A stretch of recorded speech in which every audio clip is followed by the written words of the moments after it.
Assalamualaikum warahmatullahi wabarakatuh. Perkenalkan, nama saya Prafasa Danisiawati dengan 142.23.0384. Di sini saya izin untuk mempresentasikan hasil analisis manajemen resiko pada perusahaan Aneka Tambang TBK atau yang lebih kita kenal dengan sebutan Antam. Nah, mari kita mulai.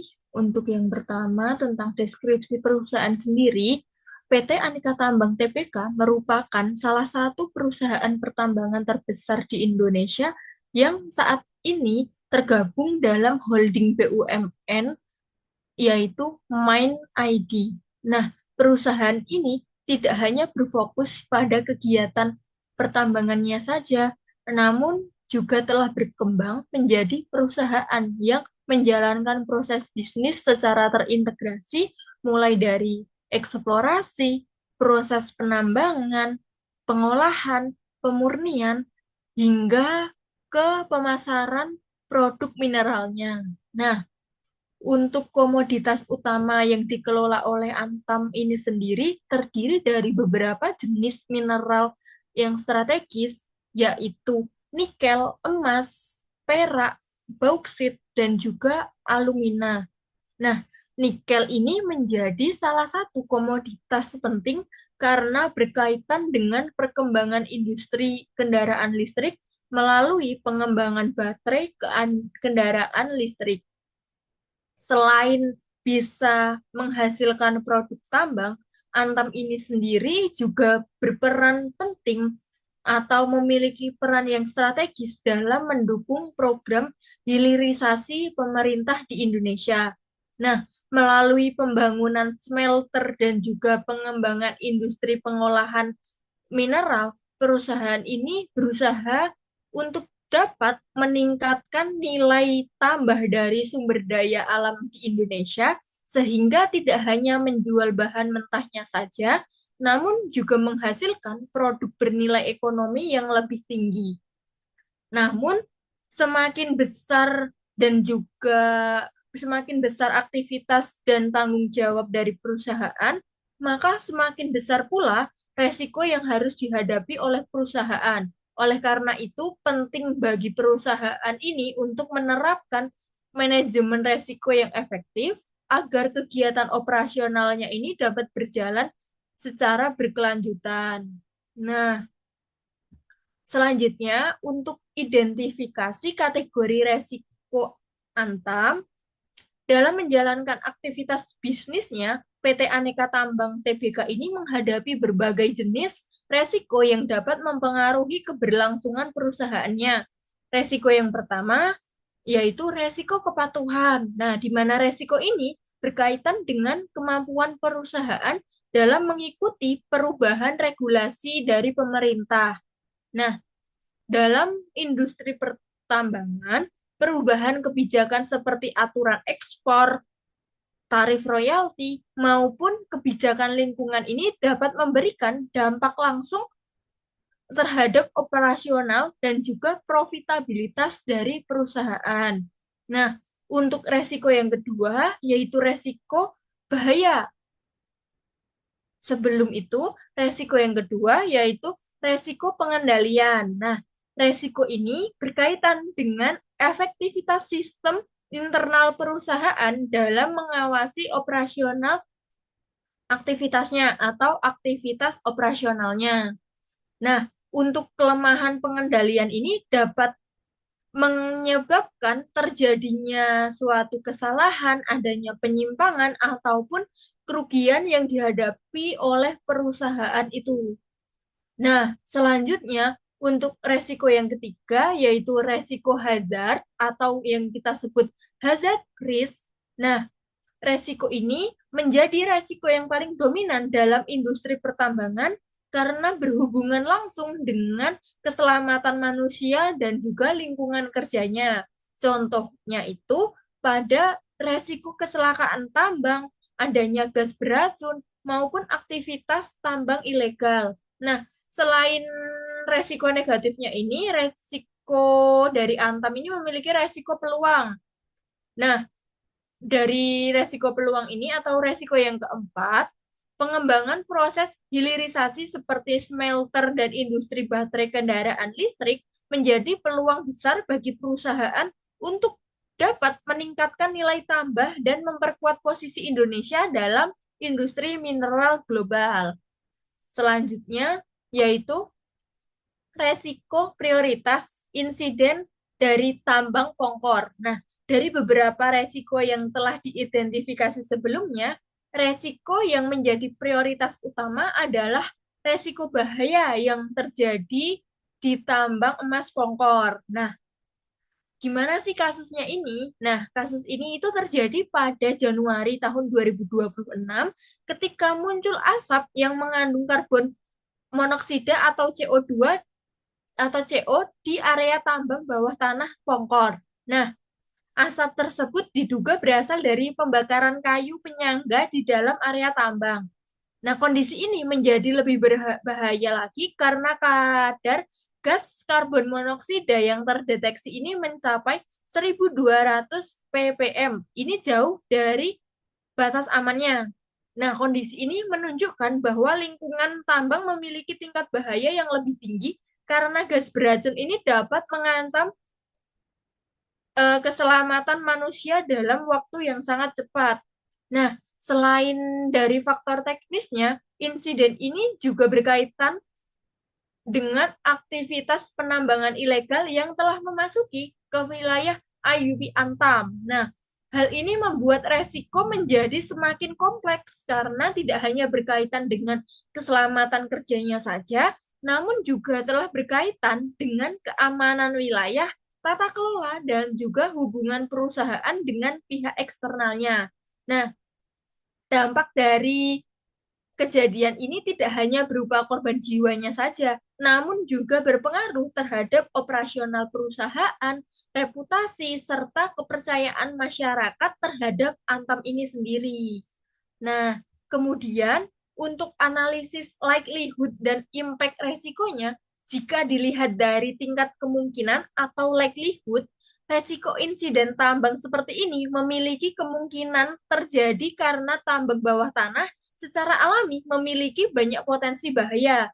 Beberapa faktor yang meningkatkan kemungkinan terjadinya resiko antara lain yaitu adanya potensi gas beracun, kondisi geologi tambangnya, faktor manusianya, serta adanya aktivitas penambangan ilegal yang sulit untuk dikendalikan. Nah, dari sisi impact-nya atau dampaknya ini, itu resiko ini memiliki dampak yang sangat besar.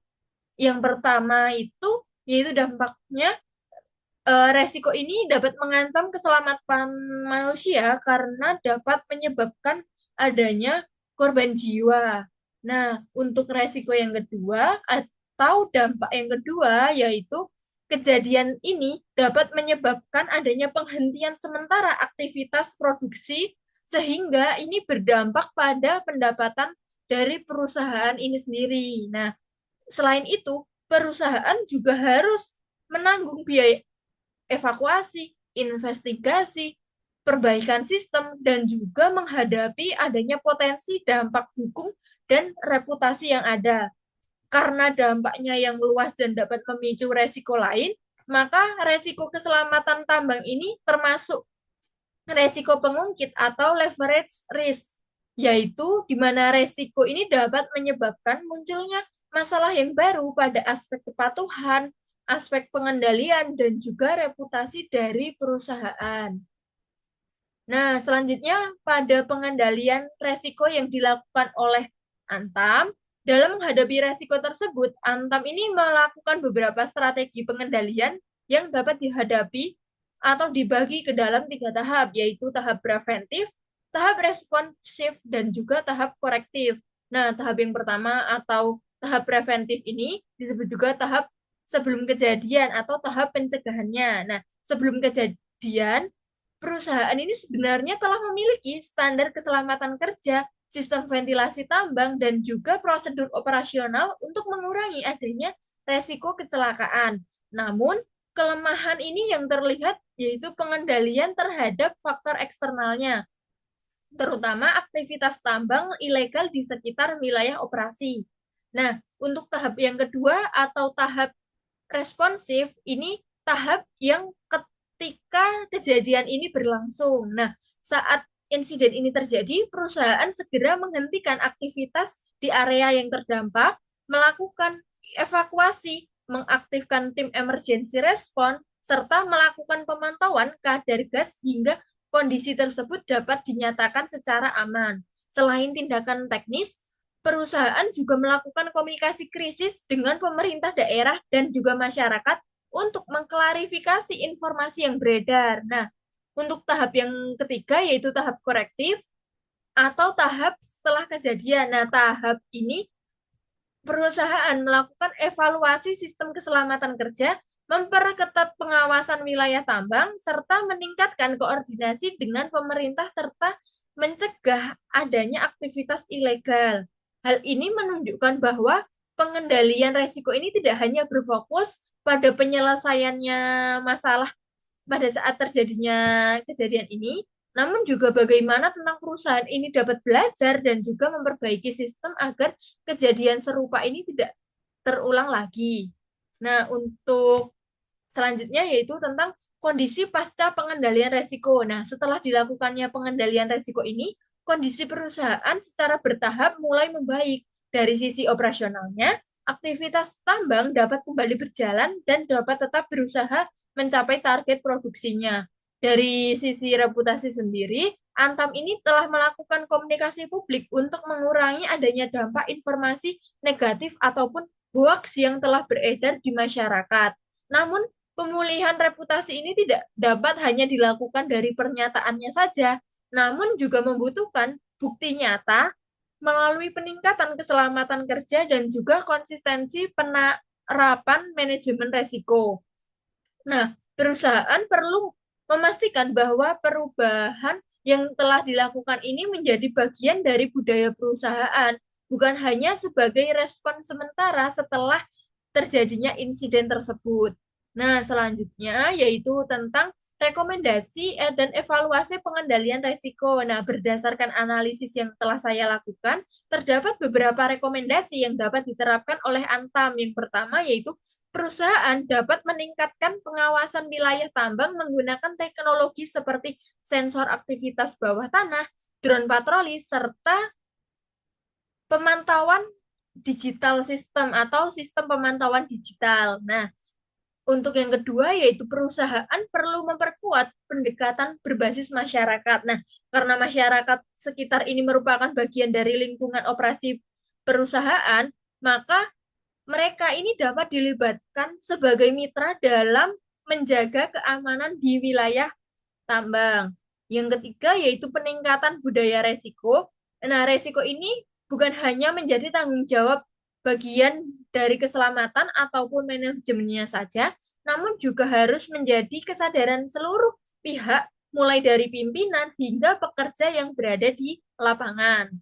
Nah, selanjutnya yaitu analisis budaya resiko perusahaan. Nah, dari sisi budaya resiko ini, perusahaan sebenarnya telah memiliki dasar yang cukup baik. Perusahaan ini telah menerapkan berbagai program keselamatan dan tata kelola perusahaan.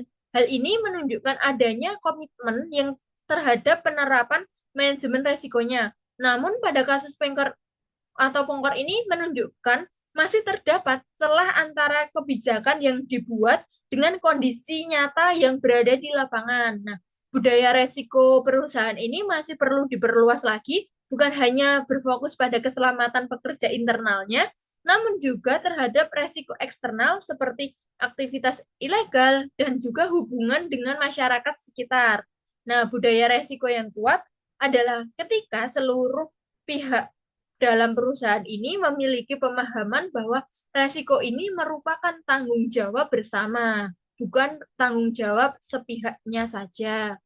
Nah, berdasarkan pembahasan yang telah dilakukan ini dapat disimpulkan bahwa resiko utama yang dihadapi oleh PT Aneka Tambang Tbk adalah resiko bahaya keselamatan tambang, khususnya pada insiden di tambang emas Pongkor. Nah, kasus tersebut menunjukkan bahwa manajemen resiko tidak hanya membutuhkan prosedur yang baik, namun juga membutuhkan pengawasan yang kuat, teknologi pendukung, serta budaya resiko yang tertanam dalam organisasi. Untuk kedepannya, Antam ini perlu terus memperkuat sistem keselamatannya, meningkatkan pengendalian terhadap resiko eksternalnya, dan juga membangun hubungan yang baik dengan masyarakat serta pemerintah agar keberlangsungan perusahaan ini dapat tetap terjaga.